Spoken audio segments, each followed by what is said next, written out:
Mukunda jewellery republic sale. బిఏపై flat 10% off, making charges లేవు. Diamonds, gold, silver ఇప్పుడే రండి. Welcome to Telugu popular TV. ప్రముఖ అంతర్జాతీయ న్యాయ నిపుణులు డాక్టర్ కావేటి శ్రీనివాస్ గారు ఉన్నారు. నమస్కారం శ్రీనివాస్. నమస్కారం. సారా గోంజాలెస్ H1B వీసాలకు సంబంధించి ఈ ఇష్యూని యుఎస్ ఎంతవరకు సీరియస్గా తీసుకుంది? అంటే ఆమె చేసిన యూట్యూబర్ చేసిన ఆ వీడియో చూసిన తర్వాత, అంటే ఇల్లీగల్గా H1B వీసాలు ఇస్తున్న వ్యక్తి ఎక్కడి వ్యక్తి? అతను అన్ఫార్చునేట్లీ ఇదంతా కూడా హ్యూమన్ ట్రాఫికింగ్ కింద రాదంటారా? 85% ఐటీ కంపెనీ ఓనర్స్ అంతా మన వాళ్ళే. అక్కడ H1B గురించి ఏది మాట్లాడినా హైదరాబాద్ రీజన్గా అంటే ఫ్రాస్టర్స్ ఎక్కువగా ఉన్నారు. ఎంతవరకు సమంజసం ఆమె చెప్తుందంట. మోసపోయిన H1B ఉద్యోగికి ఎటువంటి రక్షణ ఉంటుంది యుఎస్ నుంచి? ఇప్పుడు వీళ్ళు విక్టిమ్ ఆఫ్ క్రైమ్ కింద పరిగణిస్తారు. వీరిని రిపోర్ట్ చేసే అవకాశం ఉండదా వీళ్ళకి? Under the human trafficking, labour trafficking కింద ఇప్పటికే ఆల్రెడీ ట్రంప్ సర్కారు చాలా కఠినమైన నిబంధనలు అమలు చేస్తుంది. ఈ H1B వీసా ఇష్యూ మరింత కఠినమయ్యే అవకాశం ఏదైనా కనిపిస్తుందా? 100%. ఎందుకంటే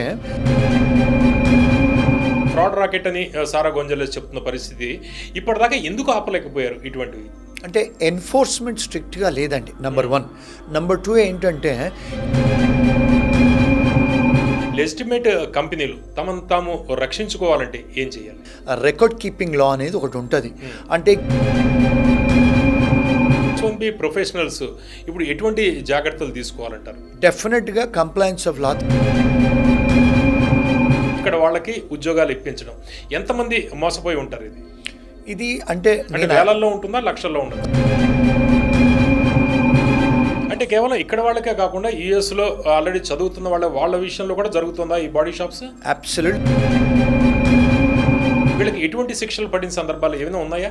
గత 25 ఏళ్లలో చాలా కేసులు మేము చూసాం. ఇటువంటి విషయంలో మీరు యువతకి ఎటువంటి మెసేజ్ ఇస్తారు, ఎటువంటి జాగ్రత్తలు తీసుకోవాలి? ఇప్పుడు మనతోటి ప్రముఖ అంతర్జాతీయ న్యాయ నిపుణులు డాక్టర్ కావేటి శ్రీనివాస్ గారు ఉన్నారు. నమస్కారం శ్రీనివాస్. నమస్కారం అండి. శ్రీనివాస్ గారు, ఇప్పుడు సారా గోంజాలెస్ H1B వీసాలకు సంబంధించి ఆమె ఒక యూట్యూబరు. H1B వీసాలకు సంబంధించి ఎటువంటి ఫ్రాడ్ జరుగుతోంది అంటే ఇండియా కేంద్రంగా, ముఖ్యంగా హైదరాబాద్ కూడా మెన్షన్ చేసిన పరిస్థితి. అంటే అమెరికాలో ఎటువంటి ఉద్యోగాలు లేకుండా మన ఇండియా కేంద్రంగా, అది రీజన్ హైదరాబాద్లో, ఇక్కడి నుంచి వీసాలు పెద్ద ఎత్తున అక్రమంగా ఇస్తున్నారు వీసాలు, H1B వీసాలు అనేది ఆమె ఆరోపణ చేశారు. ఈ ఇష్యూని యుఎస్ ఎంతవరకు సీరియస్గా తీసుకుంది? యుఎస్ను టెక్సస్ గవర్నర్ గారు బాగా సీరియస్గా తీసుకున్నారు. ఈవెన్ ప్రెసిడెంట్ గారు అందరు కూడా సీరియస్గా తీసుకున్నారు. ఇప్పుడు టెక్సస్ గవర్నర్ గారు ప్రెస్ మీట్ పెట్టేసి ఆ టెక్సస్ గవర్నమెంట్కు సంబంధించిన ఎవరు కూడా H1లు చేయొద్దు, ఫ్రీజ్ చేసేయండి. అంటే మున్సిపాలిటీ వాళ్ళే కానీ, స్టేటే కానీ, వాళ్ళు ఎవరున్నా, టెక్సస్ గవర్నమెంట్కి సంబంధించిన వాళ్ళు ఎవరున్నా కూడా H1లు ఈ సంవత్సరం చేయొద్దు, ఫ్రీజ్ పెట్టేయండి అని చెప్పి ఆర్డర్ ఇచ్చారు. అంటే ఆమె చేసిన యూట్యూబర్ చేసిన ఆ వీడియో చూసిన తర్వాత ఇన్స్టాగ్రామ్ ఆ వీడియో మీరు చూసారా? చూసా. ఏముంది ఓవరాల్గా ఎందుకు ఎంత వైరల్ అవుతుంది? ఇప్పుడు సారా గోంజాలెస్ అనే ఆమె ఒక ఇన్వెస్టిగేటివ్ జర్నలిస్ట్ అండి, యూట్యూబర్. తనకు అంటే కొంచెం రాడికల్ జర్నలిస్ట్ ఆమె. అంటే అక్కడ రీసెర్చ్ చేసి ఈ మధ్యకాలంలో చూస్తే మీరు టెక్సస్ చాలా స్కామ్స్లలో మనకు చూస్తున్నాం. స్టూడెంట్సే కానీ, H1B వాళ్ళే కానీ, అంటే మోస్ట్లీ చాలా తెలుగు వాళ్ళు అక్కడికి వెళ్ళి సెటిల్ అయ్యారు. ఇప్పుడు ఇష్యూ ఏంటంటే ఆమెకు బేసిక్ ఇన్ఫర్మేషన్ ఏదో తెలిసింది ఆమెకు, అంటే ఆన్లైన్లో దొరికింది.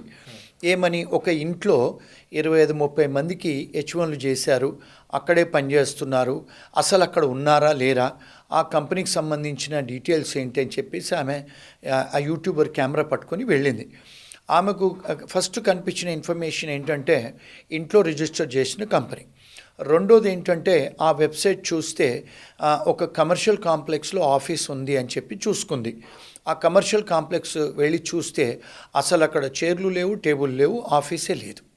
సో ఆమెకు డౌట్ వచ్చింది. అంటే ఇక రెడ్ ఫ్లాగ్.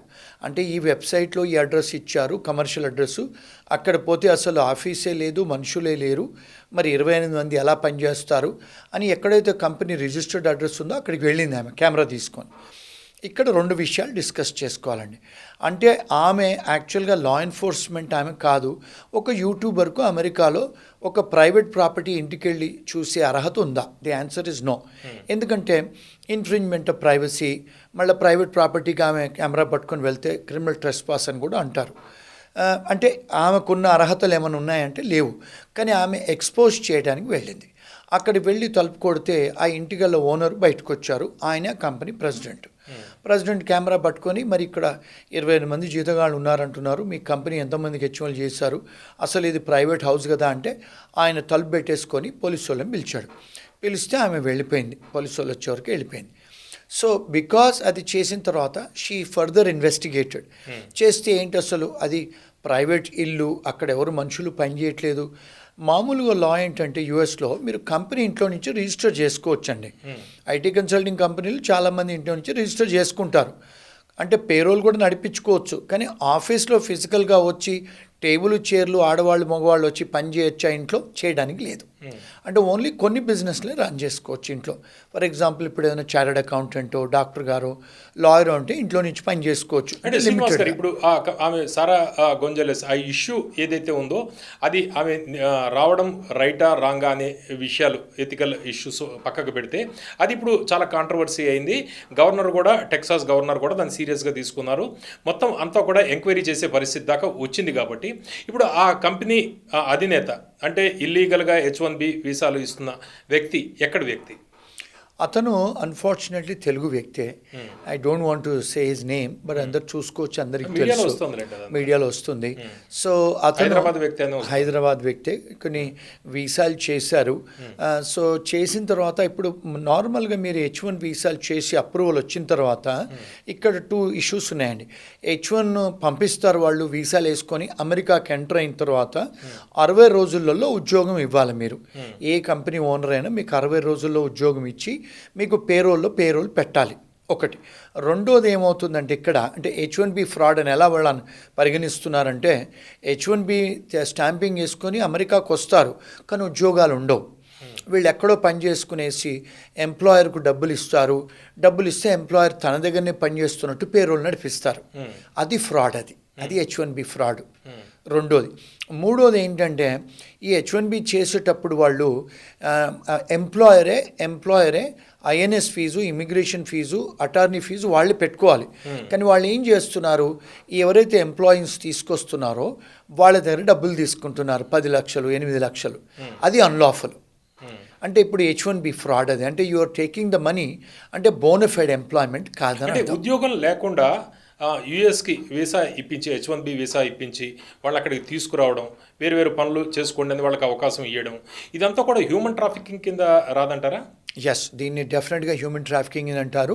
ఎందుకంటే హ్యూమన్ ట్రాఫికింగ్లో ఇల్లీగల్గా తీసుకొచ్చే వాళ్ళు ఉన్నారు, లీగల్గా కూడా తీసుకొచ్చే వాళ్ళు ఉన్నారు. ఇప్పుడు ప్రజెంట్ గవర్నమెంట్ అనేది ఏంటంటే ఈ H1B మీద లీగల్గా తీసుకొచ్చి హ్యూమన్ ట్రాఫికింగ్ చేస్తున్నారు. That is what the present administration contention is. అంటే అందులో మెజారిటీ ఏంటి, మన ఇండియన్సే ఉన్నారు. 80-85% ఐటీ కంపెనీ ఓనర్స్ అంతా మన వాళ్ళే. H1B వర్కర్స్ కూడా మన వాళ్ళే, అంటే తెలుగు వాళ్ళే మెజారిటీ, సౌత్ ఇండియన్స్. అక్కడ H1B గురించి ఏది మాట్లాడినా ఎఫెక్ట్ అయ్యేది మన వాళ్ళకే.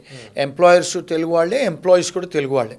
సో ఇవన్నీ కూడా వాళ్ళు అర్థమవుతుంది వాళ్ళకు. అంటే వీళ్ళందరినీ తీసుకొస్తున్నారు, వాళ్ళ కుటుంబాలను తీసుకొస్తున్నారు, వాళ్ళు ఫేక్ పేరోల్ రన్ చేస్తున్నారు. ఒక్కొక్కసారి నార్మల్గా ఏంటంటే ఒకసారి మనం H1B మీద తీసుకొస్తే ఒక్కడే ఎంప్లాయర్కు ఒకటే జాబ్ చేయాలి. వీళ్ళు చాలాసార్లు ఏం చేస్తున్నారు, ఎంప్లాయర్లు 2-3 ఉద్యోగాలు చేయిస్తున్నారు ఎంప్లాయీస్తోని. చేయించేసి ఆ 2 ఉద్యోగాలకి ఏదైతే జీతం ఇవ్వాలో ఇండియాలో డబ్బు కడుతున్నారు. దీన్ని మనీ లాండరింగ్ అంటారు. అది కూడా సీరియస్ అఫెన్స్. ఇవన్నీ కూడా వాళ్ళకి తెలిసిపోతున్నాయి. సారా గొంజాలెస్ చెప్తుంది హైదరాబాద్ రీజన్గా అంటే ఫ్రాస్టర్స్ ఎక్కువగా ఉన్నారు. ఎంతవరకు సమంజసం ఆమె చెప్తుంది దాంట్లో?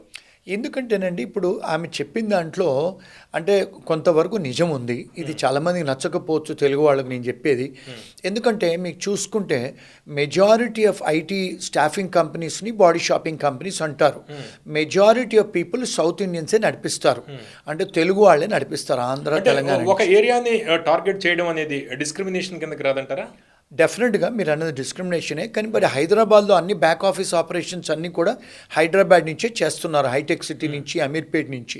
ఇప్పుడు గతంలో కూడా మీరు చూసుకుంటే చాలామంది అమీర్పేట్ సర్టిఫికేట్ పెట్టుకుని అమెరికాకు వచ్చారు Y2K టైం నుంచి కూడా.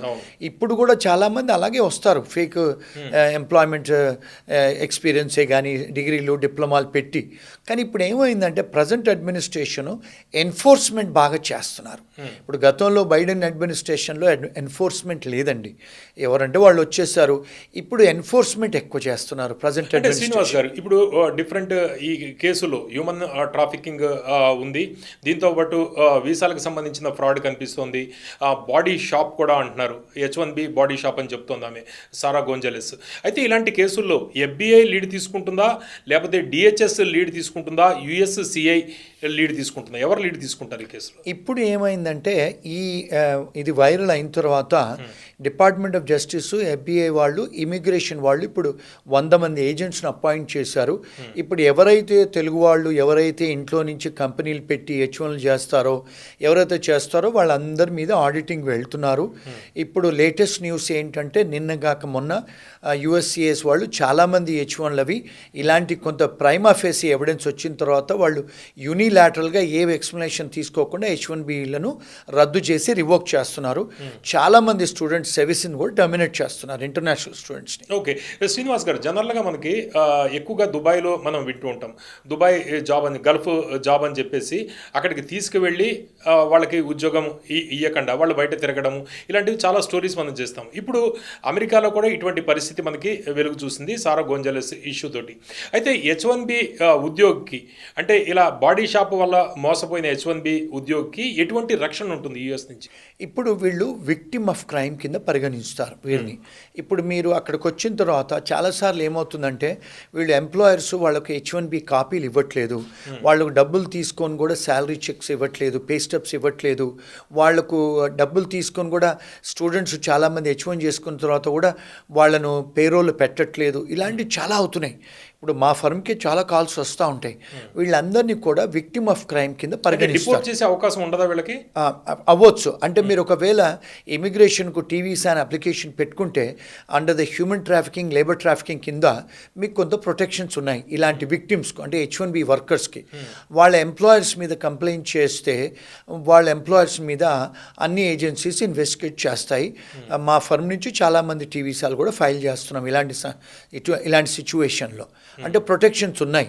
మీరు ఒకవేళ అప్లికేషన్ పెట్టుకోకుండా మీరు విక్టిమ్ ఆఫ్ క్రైమ్ కింద ప్రూవ్ చేసుకోలేకపోతే డెఫినెట్గా మీ వీసా రద్దు అవుతుంది, మిమ్మల్ని డిపోర్ట్ కూడా చేస్తారు. అంటే ఇది కేవలం టెక్సాస్ వరకే పరిమితమా, లేకపోతే యుఎస్లో ఇతర రాష్ట్రాల్లో కూడా ఇటువంటి పరిస్థితి ఉందా? ఏ రాష్ట్రాల్లో ఎక్కువగా జరిగే అవకాశం కనిపిస్తోంది? ఇప్పుడు ఇతర రాష్ట్రాల్లో కూడా ఉన్నాయండి, కానీ గతంలో చాలాసార్లు, అంటే ఒక 20 ఏళ్ళ కింద చాలామంది ఎంప్లాయర్స్ న్యూజెర్సీలో చేశారు.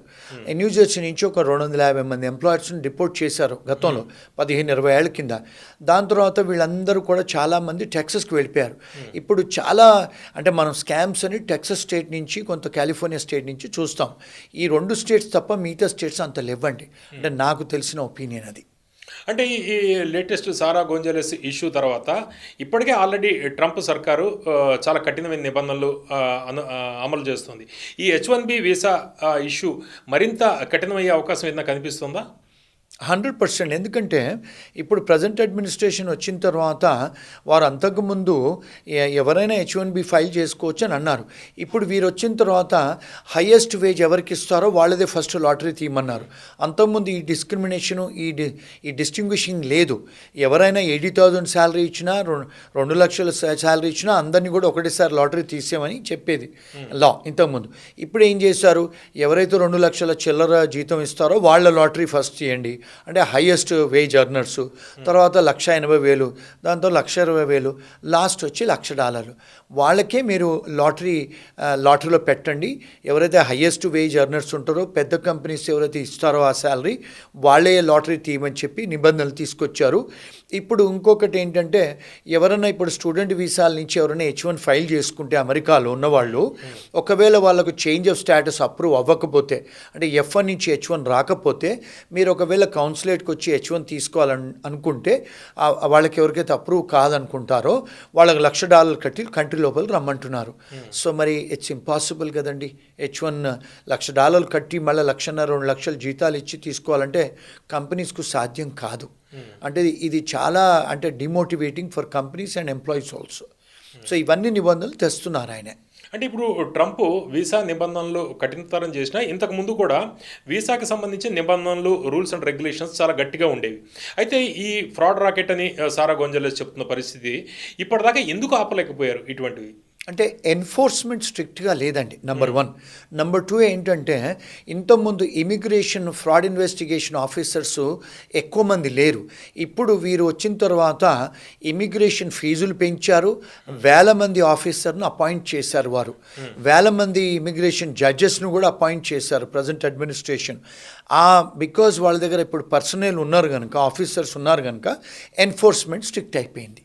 అంటే వాళ్ళు ఇప్పుడు మనం పోలీస్ వాళ్ళని ఎక్కువ హైర్ చేసుకుంటే కనీసం లా ఎన్ఫోర్స్మెంట్ మనం పెంచితే కనీసం నేరాలు తగ్గిపోతాయి కదండి. అలాగే ఈయన చాలామంది 1,000 మంది ఐస్ ఏజెంట్స్ను అపాయింట్ చేశారు. అందుకని వాళ్ళు స్ట్రిక్ట్గా ఎన్ఫోర్స్ చేస్తున్నారు. ఓకే, ఈ పరిణామాల నేపథ్యంలో లేటెస్ట్గా జరుగుతున్న డెవలప్మెంట్స్ నేపథ్యంలో లెజిటిమేట్ కంపెనీలు తమను తాము రక్షించుకోవాలంటే ఏం చేయాలి? అంటే ఫస్ట్ థింగ్ ఏంటంటే అండి, నార్మల్గా రికార్డ్ కీపింగ్ లా అనేది ఒకటి ఉంటుంది. అంటే గతంలో ఇప్పుడు వాళ్ళు వచ్చి మనకు 20 సంవత్సరాలలో మీరు ఎన్నిసార్లు H1 చేసినా, ఎంతమంది ఇమిగ్రెంట్ వర్కర్స్ని హైర్ చేసినా కూడా ఇమిగ్రేషన్ వాళ్ళు 20 సంవత్సరాలలో మిమ్మల్ని అడగొచ్చు. ఫస్ట్ థింగ్ వీళ్ళు ఏం చేయాలంటే రికార్డ్ కీపింగ్ సరిగ్గా చేసుకోవాలంటే వాళ్ళు ఎంతమంది H1 చేశారు, అకౌంట్స్ ఏంటి, వాళ్ళ పరిస్థితి ఏంటి, ఎంతమంది ఉన్నారు, ఎంతమంది వెళ్ళిపోయారు, మీరు ఒకవేళ వాళ్ళు టర్మినేట్ చేసి లేకపోతే వేరే ఉద్యోగాలకు వెళ్ళిపోతే వీసాలు మీరు రివొకేషన్ చేశారా, first thing. Second thing, immigration లాయర్స్ని పెట్టుకొని మీరు కంప్లయన్స్ చేసుకోవాలి. ఫర్ ఎగ్జాంపుల్ ఇప్పుడు మీరు H1 చేశారనుకోండి, H1 చేసేటప్పుడు ఎంప్లాయర్ ఆబ్లిగేషన్ ఉంది. ఎల్సీ అనే ఒక కాగితం ఉంటుంది, లేబర్ కండిషన్ అప్లికేషన్, అది ఎంప్లాయీకి ఇవ్వాలి. చాలామంది ఇవ్వరండి. మూడోది, ఆ ఎల్సీ అనేది వాళ్ళ కంపెనీ ప్రిమైసెస్లో పబ్లికేషన్ చెయ్యాలి. నాలుగోది, ఆ ఎంప్లాయీకి అన్ని సంబంధించిన కాగితాలు ఫర్నిష్ చేయాలి. అట్లా చాలా rules and regulations immigration Lalo department of labour రెగ్యులేషన్సే కానీ IRS రెగ్యులేషన్స్ ఉన్నాయి. అవన్నీ వాళ్ళు కంప్లైన్స్ చెయ్యాలి. చేయకపోతే అవన్నీ అంటే కంప్లై చేయకపోతే మీరు పనిష్మెంట్స్ కూడా కావచ్చు ఫ్రాడ్ కింద, లేకపోతే మీ మీద హెవీ పెనాల్టీస్ కూడా చేయొచ్చు. డిపార్ట్మెంట్ ఆఫ్ లేబరే కానీ ఇమిగ్రేషన్ వాళ్ళే కానీ IRS అంటే ట్యాక్స్ డిపార్ట్మెంట్ వాళ్ళు కూడా మేంబడి పడవచ్చు. ఇవన్నీ ఎంప్లాయర్స్ సరిగ్గా చూసుకొని, ఎంప్లాయీస్ కూడా వాళ్ళ దగ్గర డాక్యుమెంట్స్ లేకపోతే పాత ఎంప్లాయర్స్ను కాంటాక్ట్ చేసి అన్నీ తెప్పించుకోవాలి. And there is an obligation on the employer to furnish every document to the employee.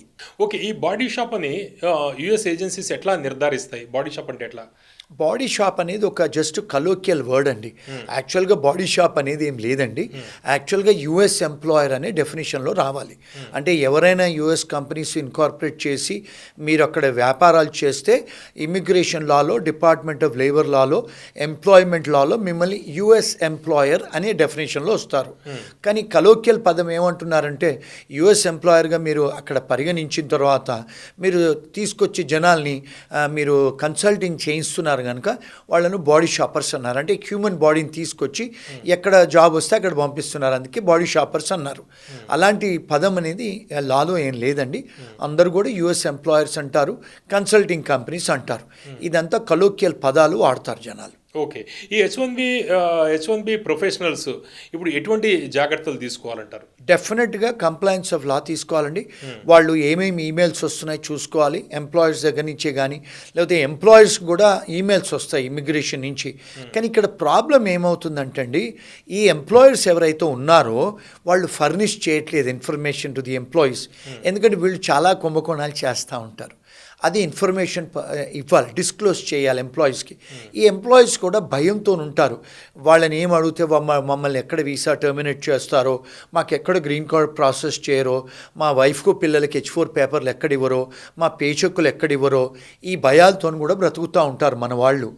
So ఈ భయాలన్నీ వదిలేసి ఇప్పుడు కంప్లైన్స్ ఆఫ్ లా ఎంప్లాయర్ చెయ్యాలి, ఎంప్లాయీ చేసుకోవాలి. చేసుకుంటేనే వాళ్ళు సేఫ్గా ఉంటారు. లేకపోతే వాళ్ళ ఎంప్లాయర్ కూడా ప్రాబ్లంలో పడవచ్చు, ఎంప్లాయీ కూడా ప్రాబ్లంలో పడవచ్చు. పడటం అంటే ఏంటి? అరెస్ట్లు అవ్వచ్చు, వాళ్ళ కంపెనీస్ బ్లాక్ లిస్ట్ చేయొచ్చు, వాళ్ళు సర్చ్ అండ్ సీజర్ కూడా చేసుకోవచ్చు. ఇమిగ్రేషన్ ఆఫీసర్స్ వచ్చి వాళ్ళు వితౌట్ వారెంట్స్ కూడా వచ్చేస్తున్నారు. ప్రైమా ఫెసి ప్రాబబుల్ కాజ్ వాళ్ళ దగ్గర ఉంటే వచ్చినప్పుడు ఎంప్లాయీస్ ఇంట్లో కూడా వస్తున్నారు, వచ్చేసి వాళ్ళ దగ్గర అన్ని డాక్యుమెంట్స్ అడుగుతున్నారు. చాలామంది ఈ మధ్యకాలం జరుగుతున్నాయండి. మా దగ్గర బోల్డ్ మంది క్లయింట్స్ ఉన్నారు. ఇమిగ్రేషన్ ఆఫీసర్స్ వచ్చి తలుపు కొడుతున్నారు. ఎందుకు? ఈ ఎంప్లాయర్స్ ఏం చేస్తున్నారంటే మీకు క్లౌడ్లో వచ్చి పనిచేయండి, మీరు ఇంట్లో నుంచే పని చేయండి, రిమోట్ యాక్సెస్ ఇస్తాం మేమని ఇంట్లో నుంచే పని చేయించుకుంటున్నారు. ఇంట్లో నుంచి పని చేయించుకున్నప్పుడు వాళ్ళు డిపార్ట్మెంట్ ఆఫ్ లేబర్ దగ్గరికి వెళ్ళి పర్మిషన్స్ తీసుకోవాలి. ఎవరు? ఎంప్లాయర్ తీసుకుంటున్నారు. అంటే ఎంప్లాయర్ ప్రెమైసెస్ నుంచి పర్మిషన్ తీసుకుంటున్నారు. ఎంప్లాయీ ఎక్కడైతే ఇంట్లో ఉంటాడో ఆ ఇంట్లో పర్మిషన్ కూడా తీసుకుంటున్నారు. ద మొమెంట్ మీరు ఇంట్లో ఉన్నట్టు పర్మిషన్ తీసుకొని రిమోట్గా పనిచేస్తున్నప్పుడు తీసుకున్నప్పుడు ఇమిగ్రేషన్ ఆఫీసర్ మీకు వచ్చి తలుపు కొడుతున్నాడు మీ ఇంట్లో. అలాంటివి చాలామంది పని చేయట్లేదు, వాళ్ళు ఊరికే చూపిస్తున్నారు. అలా చాలామంది ఎంప్లాయీస్ కూడా ఇబ్బందులు పడి ఇమిగ్రేషన్ ఆఫీసర్స్ వచ్చి వాళ్ళని పట్టుకున్న సంఘటనలు కూడా ఉన్నాయి. మా ఫర్మ్కు చాలా కాల్స్ వస్తూ ఉంటాయి ఇలాంటివి. ఓకే శ్రీనివాస్ గారు, ఇందాక మీరు మాట్లాడుతూ ఈ సారా గోంజాలెస్ ఇష్యూలో హైదరాబాద్లో మీతో కొంతమంది బాధితులు కూడా మాట్లాడారని చెప్పారు. చాలామందికి ఇలాగే జరిగింది అని. మీ అంచనా ఏంటి? ఇలా H1B ఇల్లీగల్గా అంటే బాడీ షాప్స్ అంటామా, లేకపోతే హ్యూమన్ ట్రాఫికింగ్ అంటామా, అక్కడ అమెరికాలో ఎటువంటి ఉద్యోగాలు లేకుండా అక్కడ ఎంప్లాయర్స్గా అనధికారికంగా నమోదయ్యి ఇక్కడ వాళ్ళకి ఉద్యోగాలు ఇప్పించడం, ఎంతమంది మోసపోయి ఉంటారు? ఇది అంటే వేలల్లో ఉంటుందా, లక్షల్లో ఉండదు? వేలల్లో ఉంటుందండి డెఫినెట్గా. లక్షల్లో అంటే తెలియదు, ఎందుకంటే వేలల్లో అయితే ఉంటుంది. దేశవ్యాప్తంగా వేల కంపెనీస్ ఉన్నాయండి, వేల H1B వాళ్ళు ఉన్నారు. అక్కడ చాలా సంవత్సరాల నుంచి ఉన్న వాళ్ళు ఉన్నారు. స్టూడెంట్లు కూడా బాధితులు ఉన్నారు. ఈ స్టూడెంట్ పాపం OPT CPTలలో కూడా పనిచేస్తారండి. పాపం వాళ్ళకి భయం, ఎందుకంటే CPT అంటే కరికులం. అయితే వాళ్ళకి ఏంటంటే వాళ్ళు ముందు H1 చేస్తారేమో ఈ కన్సల్టింగ్ కంపెనీస్, భయంతో బ్రతుకుతూ ఉంటారు. వాళ్ళకు శాలరీలు ఇవ్వకుండా కూడా పనిచేస్తూ ఉంటారు. వాళ్ళతో 2-3 ఉద్యోగాలు చేయించుకుంటారు, భయపడుతూ ఉంటారు. H1 చేస్తామని ప్రామిస్ చేస్తారు ఎంప్లాయర్స్, వాళ్ళ శాలరీలు డిడక్ట్ చేస్తారు. అంటే కేవలం ఇక్కడ వాళ్ళకే కాకుండా US లో ఆల్రెడీ చదువుతున్న వాళ్ళ విషయంలో కూడా జరుగుతుందా ఈ బాడీ షాప్స్? అబ్సల్యూట్లీ జరుగుతుందండి, వందల వేలలో. OPT CPT తర్వాత H1B కూడా ఎటువంటి ఉద్యోగం లేకుండా వాళ్ళకి ఇవ్వడం చేస్తున్నారండి. OPT వాళ్ళకి చేస్తున్నారు, CPT వాళ్ళకి చేస్తున్నారు, H1B వాళ్ళకు కూడా చేస్తున్నారు. గతంలో H1B ఉన్న వాళ్ళు కూడా చేస్తున్నారు. కొంతమంది I-140 అంటే గ్రీన్ కార్డ్ చేస్తామని అప్రూవల్ అయిన వాళ్ళు కూడా చేస్తున్నారు. ఎందుకంటే వాళ్ళకు గ్రీన్ కార్డ్ I-140 అప్రూవ్ అయిన తర్వాత గ్రీన్ కార్డ్ వచ్చేదాకా వాడు పేరోల్లో ఉండాలి. నేను ఇప్పుడు చెప్పేది చాలామంది ఎంప్లాయీస్కి ఇష్టం ఉండదు నేను చెప్పేది, కానీ మీరు మీడియాలో అడుగుతున్నారు, నేను చెప్తున్నాను. అంటే మాకు ఫోన్స్ వస్తాయి, అక్కడ మేము గత 25 ఏళ్ళ నుంచి ఉన్నాం కనుక వింటూ ఉంటాం మేము. అంటే లీగల్గా ఏ కంపెనీ పేర్లు చెప్పడానికి లేదు, ఎంప్లాయీస్ పేరు చెప్పడానికి లేదు, కాన్ఫిడెన్షియాలిటీ పర్పసెస్. బట్ జనరల్గా అయితే జరుగుతున్నాయండి, మాకు కాల్స్ వస్తాయి. యూఎస్లో మీరు అటార్నీగా కూడా ఉన్నారు కాబట్టి ఇటువంటి కేసుల్లో ఎంప్లాయర్ విషయంలో కావచ్చు, లేకపోతే ఎంప్లాయీగా అంటే బాడీ షాప్కి గురైన వాళ్ళు కావచ్చు, వీళ్ళకి ఎటువంటి శిక్షలు పడిన సందర్భాలు ఏమైనా ఉన్నాయా? ఉన్నాయండి. 10 ఏళ్ళు 20 ఏళ్ళు జైలుకు పోయిన సంఘటనలు కూడా ఉన్నాయి. మన ఎంప్లాయీస్ కూడా తెలుగు వాళ్ళు డెఫినెట్గా ఉన్నాయండి. గత 25 ఏళ్లలో చాలా కేసులు మేము చూసాం. 15 ఏళ్ళు 20 ఏళ్ళు కూడా ఉన్న సంఘటనలు ఉన్నాయి. వాళ్ళు కన్ఫిస్కేట్ కూడా చేస్తారు. చాలామంది ప్రాపర్టీస్ కన్ఫిస్కేట్ చేస్తారు. మీ బ్యాంక్ అకౌంట్స్ సీజ్ అవుతాయి, ఎంప్లాయర్ బ్యాంక్ అకౌంట్స్ సీజ్ అవుతాయి. ఒకవేళ మీ గ్రీన్ కార్డులు వచ్చినా కూడా అవి కూడా రద్దు చేసిన సంఘటనలు ఉన్నాయి. సిటిజన్షిప్ వచ్చిన వాళ్ళకి కూడా సంఘటనలు ఉన్నాయి ఇలాంటివి. అంటే సిటిజన్షిప్ వచ్చిన వాళ్ళ విషయంలో కూడా ప్రమాదం జరుగుతుందా ఇది? Absolutely sir. గ్రీన్ కార్డ్ కావచ్చు, లేకపోతే సిటిజన్షిప్ కావచ్చు. Absolutely sir. డీన్యాచురలైజ్ చేస్తున్నారు. ప్రజెంట్ అడ్మినిస్ట్రేషన్ టార్గెట్ చేసేదే ఇలాంటి వాళ్ళ మీద. ఇప్పుడు గతంలో చాలామంది ఫార్మసిస్టులు, డాక్టర్లు కూడా గతంలో ఇలాంటి ఫ్రాడ్స్లలో ఉంటే వాళ్ళది డీన్యాచురలైజ్ అయింది, అరెస్ట్ అయ్యారు, జైల్లో ఉన్నారు. వెనక్కు కూడా పంపించిన సంఘటనలు ఉన్నాయి. కొంతమంది చార్టర్డ్ అకౌంటెంట్స్ కూడా వెనక్కు పంపించిన సంఘటనలు ఉన్నాయి. కొంతమంది లాయర్స్ను కూడా తెలుగు లాయర్స్ను కొంతమంది అరెస్ట్ చేసి పంపించిన సంఘటనలు ఉన్నాయి. IT కంపెనీలతో కోకొల్లలండి. ఓకే. శ్రీనివాస్ గారు, జనరల్‌గా డాలర్ డ్రీమ్స్ ఉంటాయి చాలామందికి, యువతకి. అయితే అమెరికాగా వెళ్ళి అక్కడ ఉద్యోగం చెయ్యాలి అనేది. అయితే ఇప్పుడు అక్కడ ఎటువంటి ఉద్యోగం లేకుండా ఇల్లీగల్‌గా ఉద్యోగం ఉంది అని వీసాలు పొంది అక్కడికి వెళ్తున్న వాళ్ళు ఉన్నారు. అక్కడ తెప్పించుకుంటున్న వాళ్ళు కూడా ఎంప్లాయర్స్ ఇల్లీగల్‌గా చేస్తున్న వాళ్ళు ఉన్నారు. ఇటువంటి విషయంలో మీరు యువతకి ఎటువంటి మెసేజ్ ఇస్తారు? ఎటువంటి జాగ్రత్తలు తీసుకోవాలి? ఫస్ట్ అండ్ ఫార్మోస్ట్ థింగ్ అండి, వాళ్ళు డ్యూ డెలిజెన్స్ చేసుకోవాలి. అంటే బయర్ బీ అవేర్ అన్నట్టు మనం ఒక అంటే ఎలా తెలుసుకోవాలంటే ఆన్లైన్లో రీసోర్సెస్ ఉన్నాయండి. మీరు ఆన్లైన్లో సెర్చ్ చేయొచ్చు. మీరు డిపార్ట్మెంట్ ఆఫ్, ఇప్పుడు మన దగ్గర ఇండియాలో ఎట్లయితే రిజిస్టర్ ఆఫ్ కంపెనీస్ ఉంటుందో ప్రైవేట్ లిమిటెడ్ కంపెనీ చేసుకున్నట్టు, అట్లాగే అమెరికాలో 50 స్టేట్లకు డిపార్ట్మెంట్ ఆఫ్ స్టేట్ అనేది ఉంటుంది. అందులో మీరు కంపెనీ గురించి రీసెర్చ్ చేసుకోవచ్చు అండి. అలాంటి కంపెనీ రిజిస్టర్ అయింది కాబట్టి కదా వీసా వస్తుంది. ఇంకా ఎటువంటి టూల్స్ ఉంటాయి చెక్ చేసుకోవడానికి? అంటే సెకండ్ థింగ్ ఏంటంటే దాని ఓనర్కు ఎంతమంది ఎంప్లాయీస్ ఉన్నారు. ఇప్పుడు డన్ అండ్ బ్రాడ్ స్ట్రీట్ అనే ఒక కంపెనీ ఉంటుందండి. డిఎన్బి అనే కంపెనీ ఉంది, అమెరికన్ కంపెనీ. వరల్డ్లో కూడా వాళ్ళ ఆఫీసులు ఉన్నాయి, పబ్లిక్ లిమిటెడ్ కంపెనీ. వారికి మీరు మెసేజ్ పెట్టి $100-200 కడితే మీకు కంపెనీ గురించి మొత్తం ఇన్ఫర్మేషన్ ఇస్తారు, ఎక్స్రే లాగా తీసి. వీళ్ళు ఎంతమందికి హెచ్ఓన్లు చేశారు, వీళ్ళ మీద ఎంత లోన్స్ ఉన్నాయి, ఎంతమంది ఎంప్లాయీస్ ఉన్నారు, ఎంత వ్యాపారం చేస్తున్నారు, వాళ్ళ క్రెడిట్ హిస్టరీ ఏంటి. మన మానవుడికి మనిషికి ఎట్లయితే క్రెడిట్ హిస్టరీ ఉంటుందో కంపెనీకి కూడా క్రెడిట్ హిస్టరీస్ ఉంటాయండి. అవి తీసుకోవచ్చు. షాప్స్ చేసే వాళ్ళది కూడా ఉంటుందండి. అది డన్ అండ్ బ్రాడ్ స్ట్రీట్ అనే కంపెనీ అండి. అది అమెరికన్ కంపెనీ. రెండోదండి, డిపార్ట్మెంట్ ఆఫ్ లేబర్ వెబ్సైట్లోకి వెళ్తే మీకు బ్లాక్ లిస్టెడ్ కంపెనీ వెబ్సైట్లు కూడా అందులో చెప్తాయి. ఏ కంపెనీ వెబ్సైట్లు, ఏ కంపెనీ వాళ్ళు బ్లాక్ లిస్ట్ రాదు. కానీ కొంతమంది కంపెనీస్ H1 చేసిన తర్వాత వచ్చిన తర్వాత కూడా బ్లాక్ లిస్ట్ అవుతాయి కదండి. అలాంటి కంపెనీస్ కొన్నిసార్లు ఒకటే ఓనర్ కంపెనీ బ్లాక్ లిస్ట్ అయితే ఆ కంపెనీ క్లోజ్ చేసి మళ్ళీ వేరే కంపెనీకి ఓపెన్ చేస్తారు. ఇస్తారా? కంపెనీస్ ఓపెన్ చేసిన ఇన్ఫర్మేషన్ కూడా దొరుకుద్ది మీకు. ఇవన్నీ కూడా చూసుకొని వస్తే బెటర్ అండి. ఇవి బేసిక్ రీసెర్చ్ చేసుకుంటే బెటర్ వాళ్ళు. కానీ మన వాళ్ళు ఏంటంటే, నేను చాలామందిని అడుగుతా, మీకు ఎట్లా తెలిసింది ఇన్ఫర్మేషన్ అంటే ఎవరో ఇచ్చారు సార్ అంటారు. మరి మీరు ఆ కంపెనీ అడ్రస్కి వెళ్ళారా అంటే మేము వెళ్ళలేదు సార్ అంటారు. మరి మీకు ఎవరు చెప్పారు అంటే అక్కడ రిక్రూటర్ చెప్పారు, మా ఫ్రెండ్ చెప్పారు. అసలు చాలామందికి ఆఫీసులు కూడా ఉండవండి. ఇంకొక పెద్ద కష్టం ఏమవుతుంది మన స్టూడెంట్స్కి, మన H1B వాళ్ళకి ఏంటంటే, వాళ్ళు హైదరాబాద్లో కూర్చొని వ్యాపారాలు చేస్తున్నారు, వాయిస్ ఓవర్ ఫోన్లు పెట్టుకొని. వాళ్ళు ఇండియాలో నుంచి కూడా వ్యాపారాలు చేస్తున్నారు. అక్కడ అమెరికాలో ఆఫీసులు లేవు, వాళ్ళకి ఏది లేదండి. అలాంటి వాటి ఉన్నప్పుడు వాడికి ఏం భయం ఉంటుంది చెప్పండి. హైదరాబాద్లో కూర్చొని వ్యాపారం చేస్తున్నారు, అక్కడంతా కుంభకోణాలు చేస్తారు. సో ఇవన్నీ పర్టికులర్గా వీళ్ళు రీసెర్చ్ చేసుకోవాలి. నేను చెప్పేది ఏంటంటే మీ వ్యూవర్స్కి, ప్లీజ్ విజిట్ ద ప్రిమైసెస్. చూడండి అసలు ఎంప్లాయర్ ఉన్నాడా, అక్కడ అసలు ప్రిమైసెస్ ఉందా తెలుసుకొని మీరు ఆ H1B ఎంప్లాయర్ దగ్గర ఆఫర్ లెటర్ తీసుకోండి. ఆ ఎంప్లాయర్ ఎన్ని సంవత్సరాల నుంచి చేస్తున్నాడు, ఆ ఎంప్లాయర్ గ్రీన్ కార్డ్ హోల్డరా, సిటిజనా, అసలు ఆయనకి H1 ఉందా, F1 ఉందా, ఎవరు. ఈ మధ్యకాలంలో F1 H1 వాళ్ళు కూడా కంపెనీలు ఓపెన్ చేసి చేస్తున్నారండి.